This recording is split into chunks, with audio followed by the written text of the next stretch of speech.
Good afternoon from Mile High Stadium. Bob Martin and For Larry 25 Jones. seasons, the legendary voice of Bob Martin echoed through the radios of Denver Bronco fans everywhere. He bridged each era, touched the lives of the Broncos family, and his friendship will never be forgotten.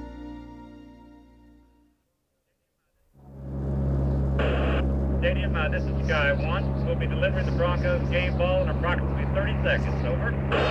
We're about 30 seconds. How high is it? 4,000 feet AGL. Where will he come out? Which side will he come out on? He'll come out of the right door. The winds are blowing 180 degrees once they get inside the stadium. Randy. This is Randy. I'd like all the photographers off the field now. Okay.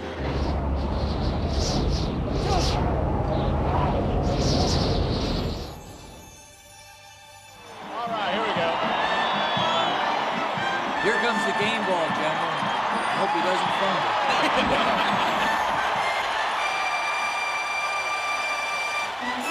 In 1989, the Denver Broncos returned to the rarefied air of the NFL's elite by winning their third AFC title in 4 seasons.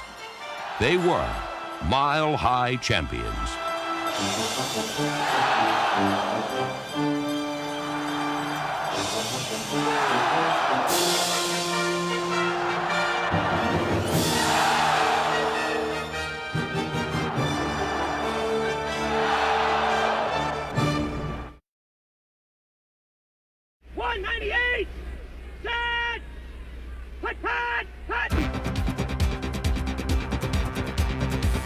The Denver Broncos were the most dominant team in the American Football Conference in 1989. They featured the NFL's toughest defense to score on, special teams that were dependable and rugged, and an offense that bulked up in order to exploit the extraordinary talents of its quarterback and one of the game's most exciting rookie runners.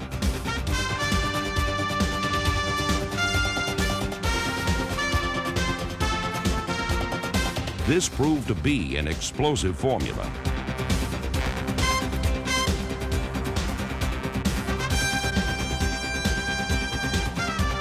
It was a stirring season for Bronco fans and the entire organization, and you could see the pride and success in their eyes.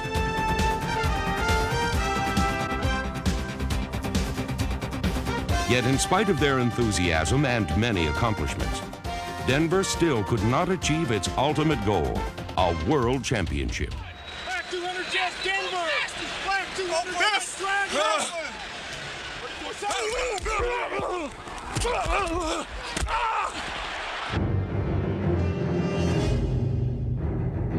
Against the San Francisco 49ers in Super Bowl 24, Murphy's Law was written in orange and blue, as everything that could go wrong did go wrong for the Denver Broncos.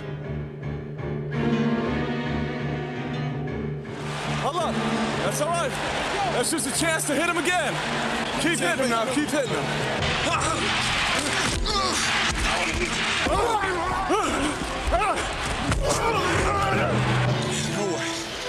No way in that one. No way in that one, sir. Right here, Hendy. No way in that one, sir. No way in that one, sir. Come on. Come on. There were no breaks for the Broncos, as every inch in a game of inches favored the 49ers on this bitter Super Sunday.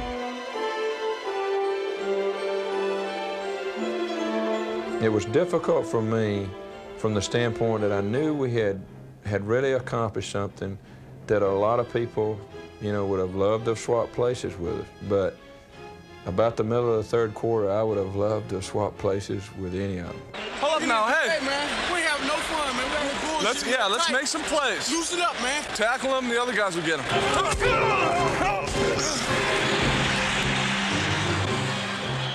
What's happening, man? What happened was that Denver's dreams of a world championship were shattered once more. Unbelievable. When you look back on this year, we're all going to be very disappointed because we did not win this game. But at the same time, you have to look back and realize that you won a lot of big games to get here. It's just, we didn't win this big one. But again, one of these years, the Broncos are going to get one. That the Broncos had earned a third Super Bowl appearance in 4 seasons was a remarkable achievement for a team that many had picked to finish no better than 4th in their division. During the offseason, head coach Dan Reeves had made several difficult decisions. The biggest was a shakeup of his staff that included the hiring of new defensive coordinator Wade Phillips. Reeves also infused his team with youth, as 17 fresh new faces made the opening day roster. These changes appeared fairly drastic for a team that had only missed the playoffs by 1 victory the previous season. But on opening day against the Kansas City Chiefs, Get this party started, baby. the very first play against Denver's defense proved that these changes were obviously for the better. Berg looks to his right, throws to his right, and is intercepted. Tyrone Braxton picks off the first play of the game. Braxton, 20, 10, 5, touchdown. Denver's revitalized defense scored the game's first touchdown, and it also scored the last. The Bergs drop to the 5-yard line. This time the throw is intercepted, and it will be a touchdown return. Randy Robbins takes it away. In between defensive scores, the running, blocking, and receiving of Sammy Winder, Jeff Alexander, and Steve Sewell, number 30, added up to an expected home victory. What happened the following Monday night against the heavily favored Buffalo Bills, however, was a big surprise to many.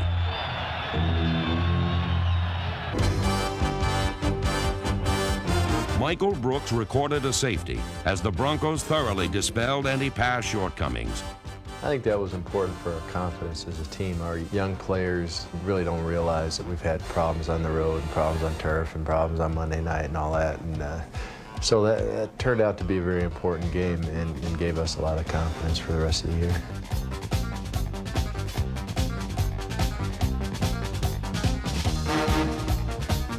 After dominating the AFC's preseason favorite in front of millions on Monday Night Football, Denver returned home for a clash with the Raiders. Quarterback John Elway, number 7, responded to the call by throwing 2 first-half touchdown passes to Mark Jackson, number 80.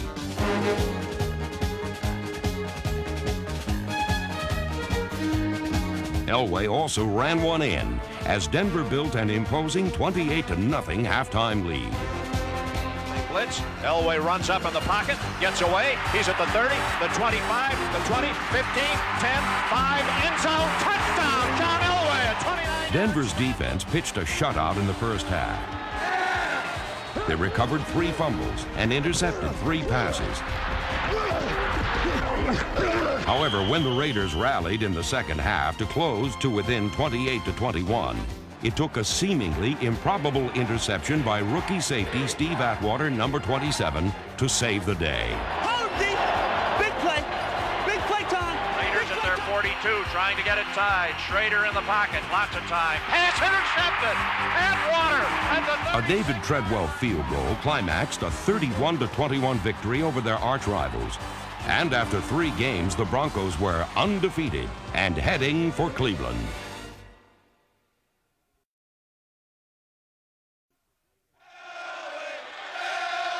For the first time since the 1986 AFC Championship, the Broncos returned to Cleveland, where the sights, sounds, and hospitality never seemed to change.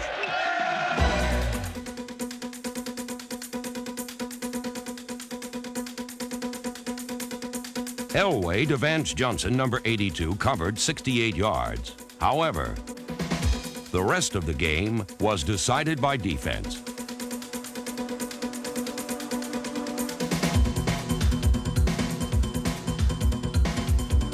Both teams pounded each other, but it was Cleveland that took a 13-6 lead into the fourth quarter. With the Broncos pinned deep in the end zone next to the infamous dog pound, a hard-fought competitive game took an ugly turn when Denver's offensive huddle was pelted with dog biscuits, batteries, and eggs. The direction of the game was literally changed. Because of the flying debris, we're going to change ends of the field. Third down.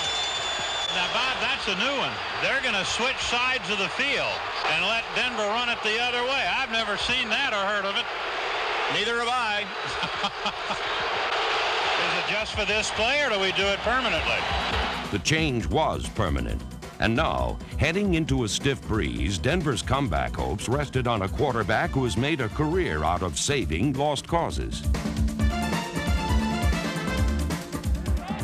It was deja vu in Cleveland as Elway knotted the score at 13 with minutes to play. The snap to Elway. He backs and throws, and this will be a touchdown. Once again, he found the Vance.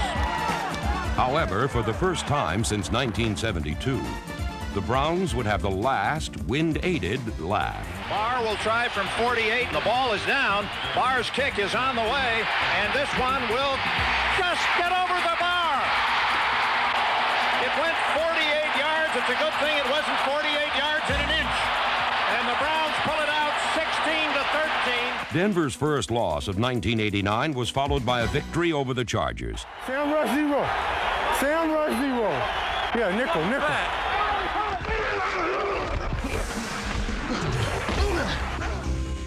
The defense stonewalled San Diego, and rookie running back Bobby Humphrey, number 26, made the most of his first start by rushing for over 100 yards. Hold that rock, baby. Hold the rock. Number 26 delivered the game winner with barely a minute remaining. Handoff is to Humphrey, straight ahead. He's at the 10, still on his feet at the 5, still going to the goal line. Slams the ball into the end zone. Touchdown, Bobby Humphrey. Denver not only discovered a young and explosive weapon for their arsenal, it proved that it could still win tight games. Everybody listen up just a second now. Of course, when you win a game like that, man, you got to be credited for hanging in there, because you never know when good things are going to happen. And that's what we did. We just hung in there. You got to give them credit, man. They did a hell of a job, but we made the play when we had to make it. The following Sunday, Ring of Fame inductee Randy Gradishar saw the Bronco defense make the play when it had to make it. We got to make a big stand. Come on, baby. Don't let him in here. You don't want to score? Come on, go, man. Let's go. 4th and goal at the Denver 1-yard line. Dickerson drives left. Oh, he's thrown for a loss. And the Broncos... A goal line stand preserved a 14-3 win over the Colts. And the following Sunday in Seattle, the Seahawks ran up a 14-point lead before the Broncos defense said, enough. Paced by strong safety Dennis Smith, number 49, Denver forced 2 Seahawk fumbles and stole 2 interceptions.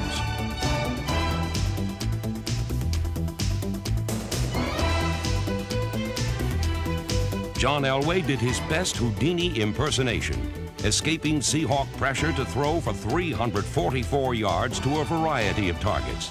That included Orson Mobley, Michael Young, Mark Jackson, and Clarence Kay.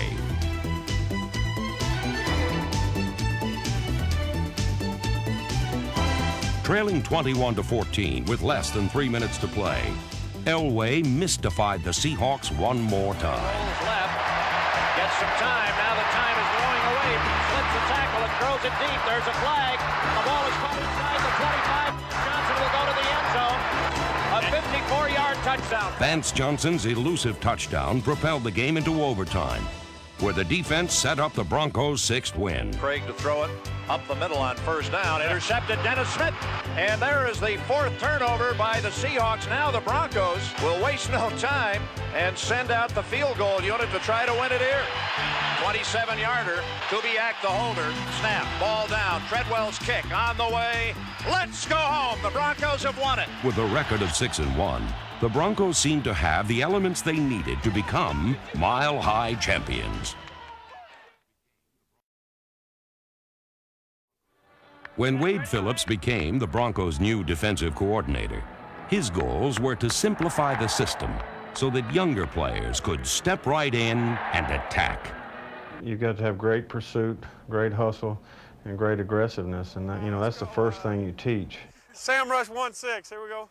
From a teaching standpoint, if you go in and say, hey, this is complicated and you're not going to be able to learn it and we got to adjust, and you throw everything at them at once, it's going to be complicated. Right there. Okay. Tight end across, Dennis. You just find out the talents of your players and try to utilize that. Will Bullets 5. Will Bullets 5. We got Will Bullets 5. Will Bullets. Hey. Watch the screen. Watch the screen. While recognizing tendencies This defense never let the offense dictate the attack. Yeah, saw that one. Smell that one. Only 4 regulars from the previous year lined up in the same positions. And together with 6 new starters, these men raised bumps and punched out turnovers.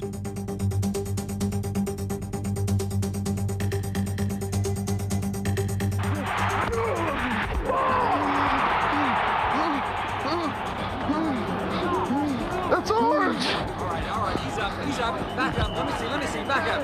Let me in here. All right. Denver ball. Greg Cragen has the ball. It's a combination of the system and the right mix of players. Everyone's playing really aggressive and really smart, and it's really exciting. It's the way to put the wood to them. The formula used to create this highly combustible defensive mixture had several sources. Much of the talent was homegrown, while defensive end Ron Holmes arrived in a trade with the Bucks. From Plan B, cornerback Wyman Henderson, number 24, and defensive end Alfonso Carricker, number 92, joined proven veterans Andre Townsend, Rick Dennison, Randy Robbins, and Mark Haynes, while youngsters Michael Brooks and Mark Munford blended right in with the rest of the Broncos' established stars.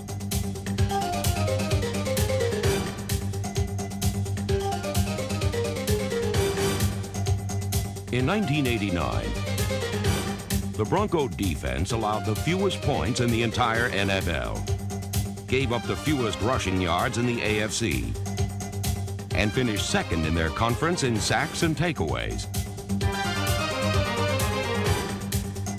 For several young players, this new attacking defensive system allowed them to fulfill a dream by earning a starting role.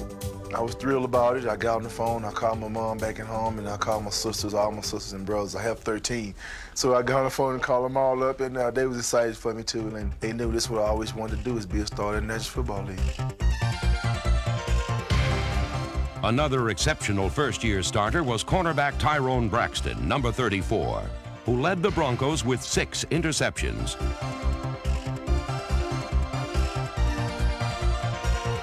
Braxton played a starring role and solidified the right corner, while Plan B acquisition Wyman Henderson was solid as a rock at the left corner. Denver's first draft choice, Steve Atwater, number 27, started at free safety, and his impact was immediate. Second on the team in tackles, Atwater definitely earned respect in his rookie year and benefited from the leadership of Dennis Smith. That's right. If they're going to catch him, make him pay. That's right, man. He's out, though. Way to go. Hey, if they get down their stance, get up. If you got to be up, pass. In his 9th season, Smith, number 49, was once again a hard-hitting All-Pro.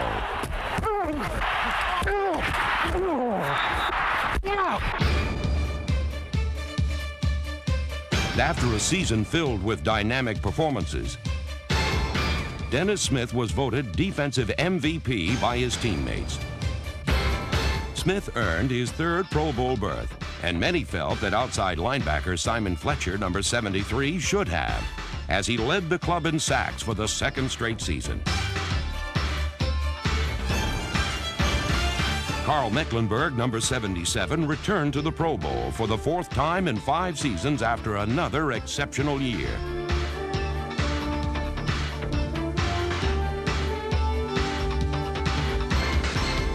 Number 77 was 2nd on the team in sacks and 1st in total tackles, something he credits in large part to the man who plays in front of him. Well, a guy that stood out for a couple years in my mind and really makes my job a lot easier is Greg Cragen. When I'm making all the tackles I make, it's because nobody's blocking me and Greg's holding people off. In his 5th season, nose guard Greg Cragen demonstrated outstanding lateral pursuit. But what he did best was to occupy the middle of the line and wind up at the bottom of the pile. No longer buried in obscurity, Greg Cragen earned a berth in the Pro Bowl because he was both tough and durable. Oh!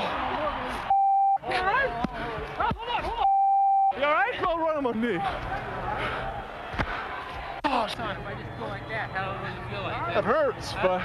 Do it again. Let me see. Let's go, baby. Let's go. It doesn't feel that bad, I don't think. We'll give it a try.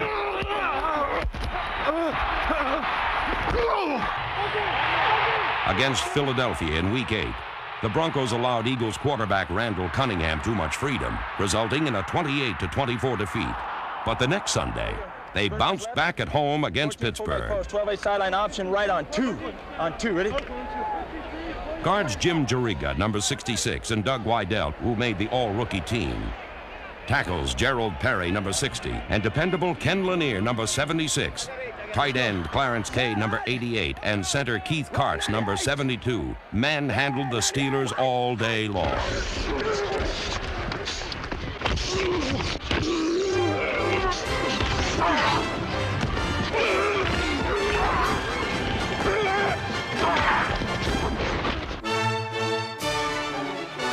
Their protection allowed John Elway to throw for over 260 yards and a touchdown to Vance Johnson. But they also cleared the way for Denver's newfound running game. Guys, we're going to have to run that thing now. Mix it up, okay? If he slants this way, Doug is just going to nick him and keep coming, and then you drive him by the hole, and then Bobby will cut back. Bobby Humphrey glided through holes carved by his huge offensive line and fullback Mel Bratton for 105 yards and 2 touchdowns as the Broncos started the second half of the season on the run.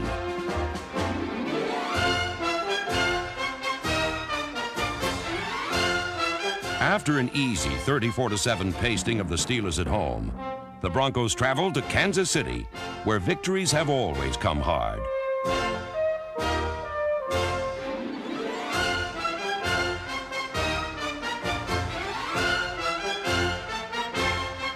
The defense stuffed the Chiefs for most of the day and produced Denver's only touchdown. Allure to throw it on first down, and he is hit and stripped of the ball, picked up on the bounce, and the Broncos will score a touchdown. The touchdown is Greg Cragen. Cragen's heads-up recovery off of a sack and strip by Alfonso Carricker gave Denver the lead until late in the fourth quarter, when the Chiefs rallied to tie it at 13.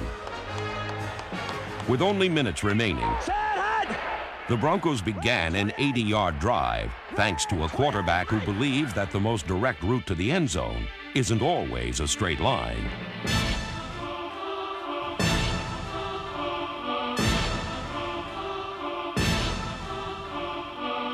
Working against the clock, number 7 converted critical third down completions to Mark Jackson and proved once more that when a game is on the line, John Elway has few equals. Is this the play of the game? Sewell in the backfield. Elway, shovel pass, Sewell, 35, 30, cutting back, 25, 20, 15, 10, inside the 10-yard line. The shovel pass to Sewell. And what a run at the end of it. 13-13 tie. This will be the last play of the fourth quarter. Kubiak will hold it just outside the left hash mark. Bridge down, Treadwell's kick on the way, and good! This exhilarating triumph gave Denver the AFC's best record, and at 8-2, the Broncos had put to rest another ghost that had haunted them in the past. Can't win in Kansas City! We can't win in Kansas City! Great job, Greg.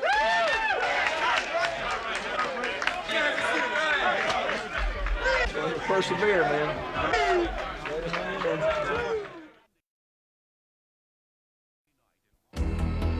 On a Monday night in Washington, D.C., the Broncos lost John Elway to a stomach virus just hours before the kickoff, putting the pressure on veteran backup quarterback Gary Kubiak.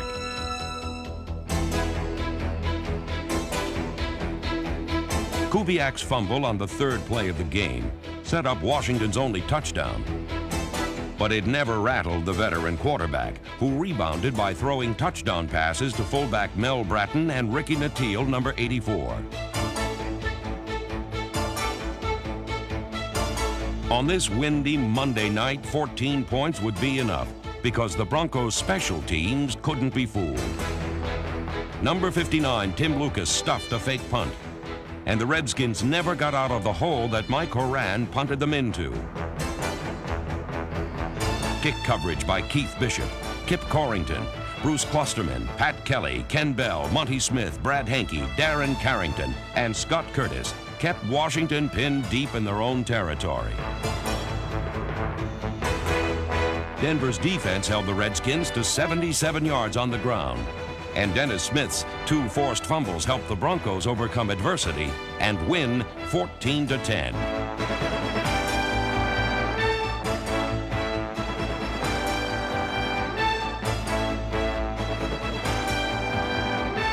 At 9-2, the Broncos suddenly found themselves one victory away from the AFC West title, a distinction they could earn with a win in Mile High Stadium against the Seahawks.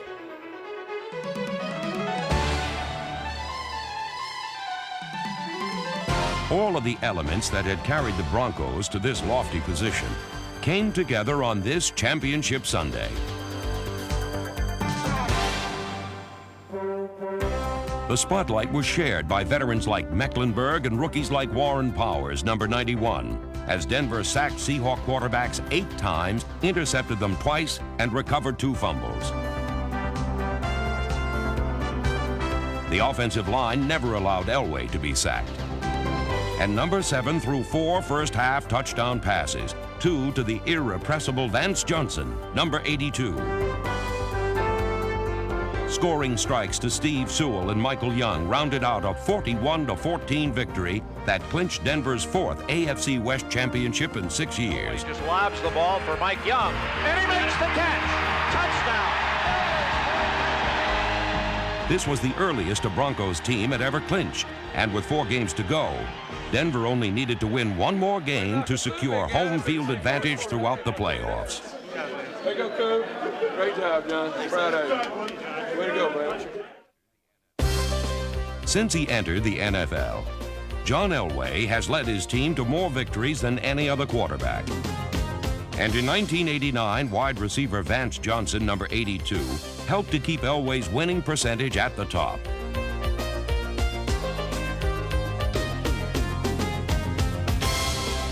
Number 82 pulled in career highs with 76 receptions for 1,095 yards and 7 touchdowns, while enhancing his image as the Broncos' big play, flamboyant wide receiver. The fire's always there, and it's always going to be lit. I grew the hair long. Hopefully I won't get tackled by it. Dan doesn't want me to get tackled by it. I'll be in trouble if I do. But maybe it's like David and Goliath. When my hair grows long, I get stronger in there.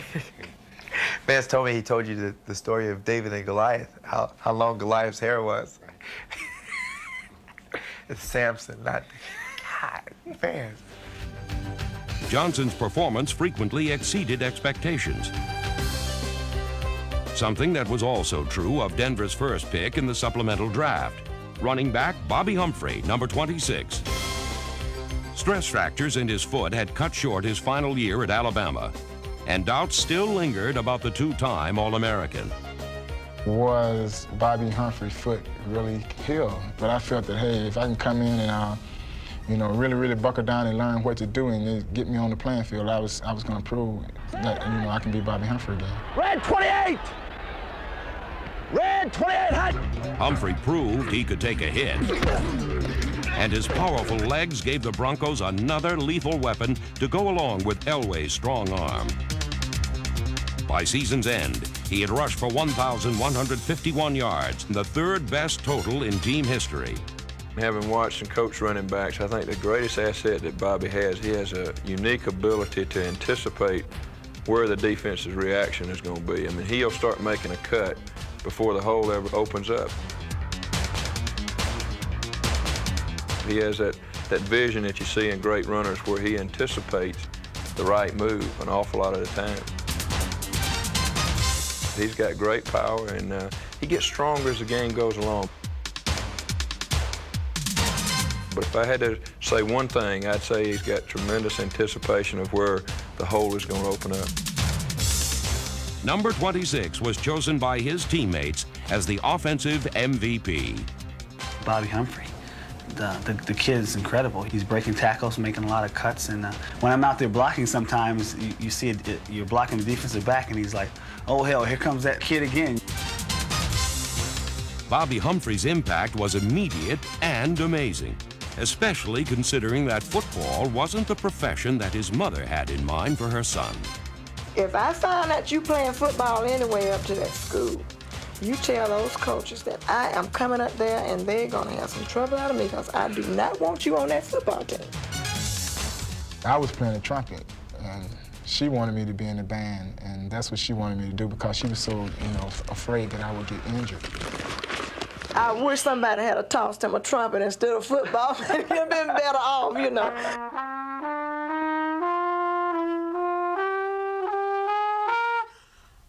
See, Ma, I told you, I made the right choice. The Cardinals would have preferred seeing a trumpet in his hands instead of a football, especially after Humphrey posted his best day as a pro on a Week 15 Saturday afternoon in Phoenix.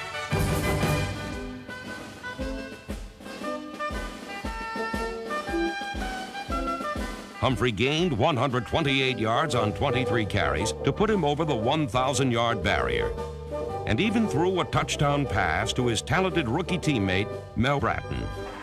And it's Humphrey, and he wants to throw the pass, and he does, and it's a touchdown. It was the farthest the Broncos ever traveled to play a home game, as more than 35,000 Denver fans gave the Broncos the home field advantage.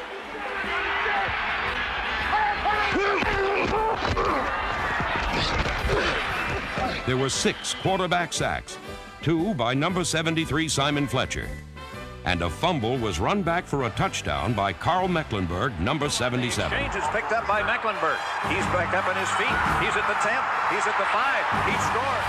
It was a devastating performance.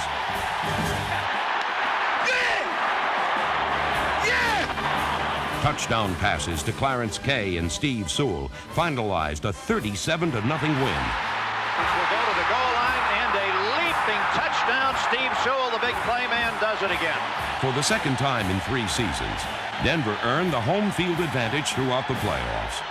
Now, it was time to defend their mile-high kingdom against the wild card Pittsburgh Steelers.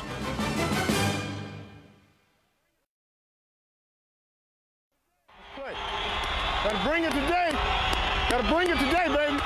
The battle cry back in Pittsburgh is, deck those Broncos, they're just yonkos. In the divisional playoffs, Denver hoped to explode on offense like they had done in their Week 9 meeting with the Steelers. However, in the first half, the only Broncos scoring came on a short touchdown burst by Mel Bratton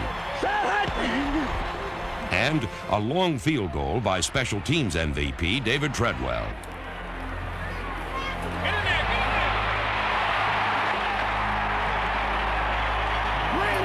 Rainbow! Rainbow!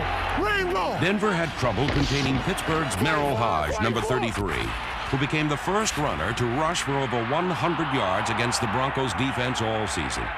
Hey, Hodge is kicking our ass, y'all. So let's bust this man.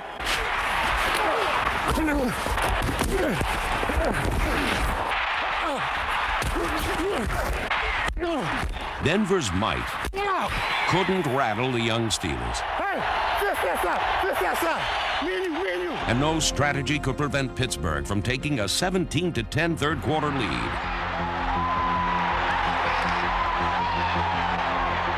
Hands up, man, let's go. We gotta get the ball. Eagle Monster rip this one. We gotta get the ball. Worley coming to the right side. He gets out to only the 43. Driven back by Cragen. Do we have the first turnover? Yes. Tyrone Blackson comes up with it. Hell of a job, baby. It was Cragen. Cragen knocked it out. In one powerful blow, the Denver defense altered the course of the contest, and John Elway only needed one throw to tie it up at 17.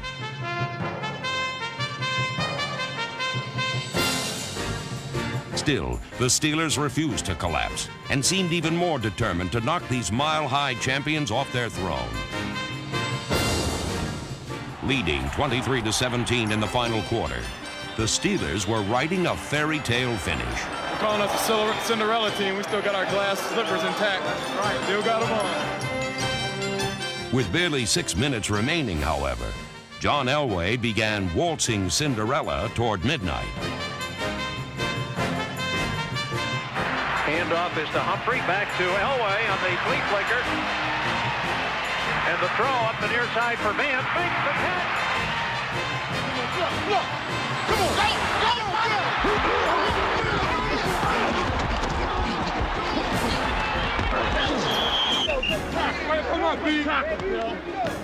From the Steelers' 26-yard line, Bobby Humphrey ran the ball 4 straight times, literally dragging Pittsburgh to its own 2-yard line.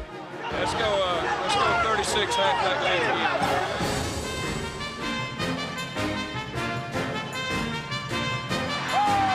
On 3rd down, Dan Reeves crossed up the Steelers by calling on his other talented rookie runner, Mel Bratton. Come on, get in there. Handoff, Bratton, dive, scores. Broncos lead for the first time. Denver 24, Pittsburgh 23. He's still the man. Still, with more than 2 minutes remaining, it was up to the defense to pull together and win the game. Listen out, listen out. Come in here. Get your ass in here. Get in here. Get in here. Nickel 5, ready? 3rd down and 8. Steelers at their 20. Snap to Brister, it hits his feet. The ball is loose. Picked up by Hodge, and a big pile up. The Broncos recover the fumble.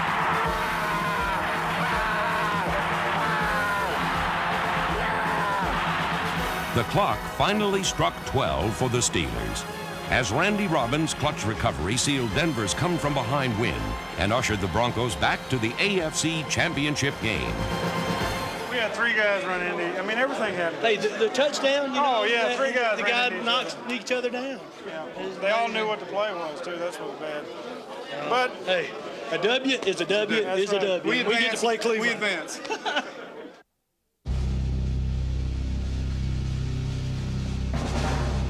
Good morning from Mile High Stadium. An early start for 2 teams who have been here before.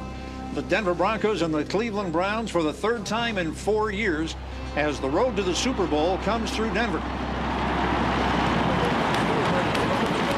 Every play, if you don't feel like you got to make the play yourself, you're thinking wrong now. You got to believe you're going to make the play. Do it today, baby. No tomorrow, baby. Ain't no tomorrow. You got to line up properly. You got to play the defense. You got to create turnovers. You got to work your life for this. It's at the doorstep. They want it, we want it. Who wants to work? Do it. Okay, man, that's what we're working for all year now. It's right ahead of us. Let's don't let it get away, all right? Let's get active from the start. Let's go.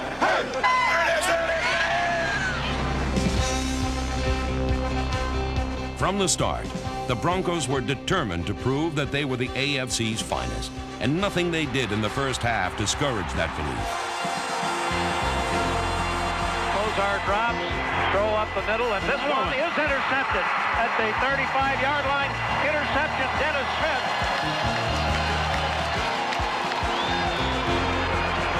Pick up some of the blitz. John flushed out to the right, throws it upfield for a wide open Mike Young.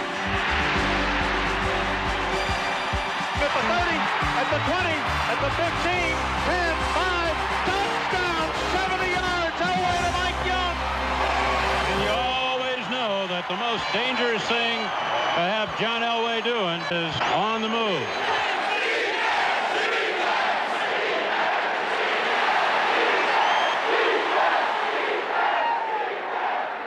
Denver's defense heard the call and returned to its punishing big play form.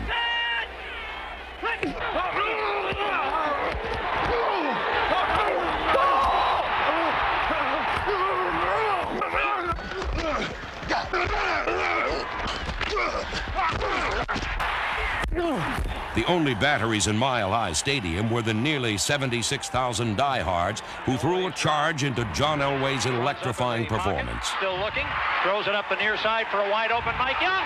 40, 30, cuts back, down over the 20. Let's go 11 personnel, all right, 11. Tim go 89, 69, fullback. The Broncos with another chance. We've said it before in big playoff games or Orange Bowls or any place else. When you have the chance, you have to score. You bet. Elway wants to throw it on 1st and goal. Mobley, touchdown! John Elway just turned to his left, lobbed it over Grayson. Even without Bobby Humphrey, who was injured in the second quarter, the Broncos were running away with this championship chase. To Sammy Winder. Sammy starts left, has blocks, dives toward the end zone, scores! 7-yard touchdown run. Sammy Winder running behind Bratton and Wydell. By the middle of the third quarter, the AFC Championship had turned into another mile-high nightmare for the Cleveland Browns.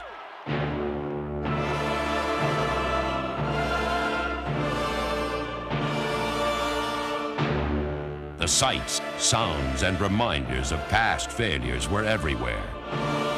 However, Browns-Broncos confrontations always seemed to swirl in an eerie atmosphere of suspense, and this gripping conflict was no different.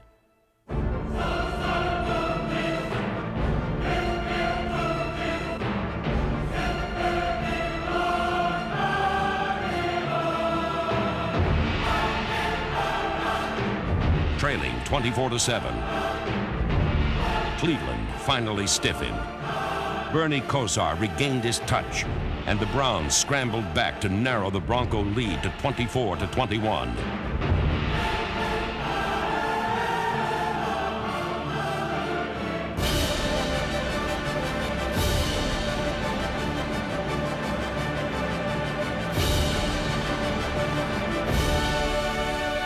The dogs could smell revenge. But while there was concern on the Broncos sideline, there was no panic. It was simply time for another Sunday drive. This journey wasn't without dangerous twists and turns. But with the game's best improviser at the wheel, the Browns were left barking in the dust.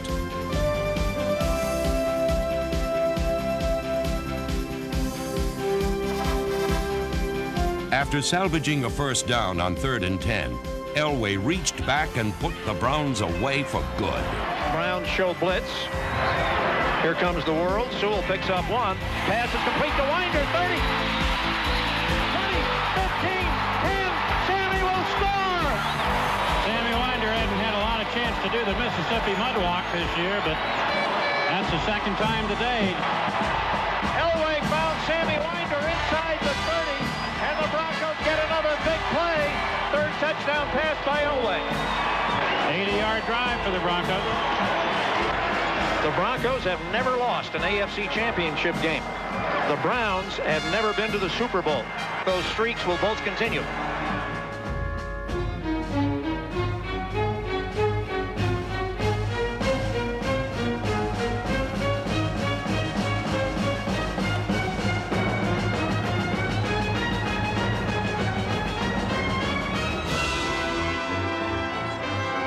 Denver's 31-21 lead proved too much for Cleveland.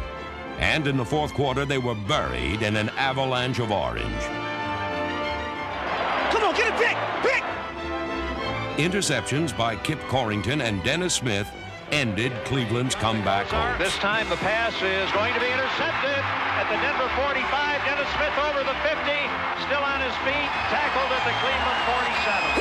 These thefts resulted in 2 David Treadwell field goals and a 37-21 final. For the third time in 4 years, the Denver Broncos won the American Football Conference. And they did it with a style, class, and excitement befitting one of pro football's most colorful and successful organizations. They were mile-high champions again. John Elway has done it again. Really had a little help. Oh, yeah, but what a performance. Yep, I agree. The Denver defense has come through. The Broncos have won the AFC Championship for the 4th time.